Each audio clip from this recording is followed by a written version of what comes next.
5টা শর্ত যদি পাওয়া যায় মুহূর্তেই আপনার দোয়া আরশে যে নক করবে। 1 নাম্বার শর্ত আকলুল হালাল, হালাল খাওয়া। 2 নাম্বার শর্ত দোয়াটা করতে হবে একজনের কাছে, তিনি কে? চাইতে হবে একজনের কাছে, তিনি কে? 3 নাম্বার ইয়াকিন থাকতে হবে যে আমার দোয়াটা কবুল হচ্ছে।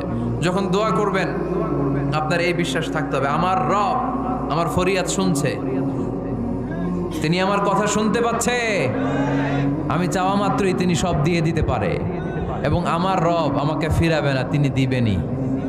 4 নাম্বার শর্ত সালাতু আলা রাসূলিল্লাহ, আল্লাহর হাবিব সাল্লাল্লাহু আলাইহি ওয়াসাল্লামের উপর দুরূদ পড়া। কুল্লু দুআ মাহজুব মাওকুফুন বাইনাস সামাই ওয়াল আরদ, আমরা যা দোয়া করি সব আকাশ জমিনের মাঝখানে পেন্ডিং হয়ে থাকে। মা লাম ইউসাল্লা আলাইহি, আল্লাহর হাবিব বললেন যতক্ষণ না আমার উপর দুরূদ শরীফ পড়া হয়। 5 নাম্বার সর্বশেষ শর্ত হলো মুওয়াফাকাতুদ দুআ বিদ দাওয়াব, শুধু দোয়া